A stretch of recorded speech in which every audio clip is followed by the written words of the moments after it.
one of the first steps towards this that we've seen is people starting to use Skool for a free group. Yeah, right. So like the Kirby example. Right. So this is like, instead of just being the customer portal where you only get to if you've bought something, some people innovated. This wasn't even our idea. Skool was never built for this. They made a group and they said it was free. And then they told their audience on YouTube or whatever to join that. Right. And then they gave them a teaser of, it's basically the free trial for the course. Right.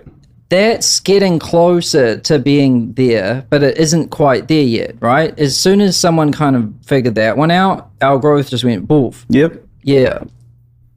Yeah. I mean, we've got free Skool groups with thousands of people in them. And setters and closers are, mining in there. So that's a great example of like a platform dictating a business model.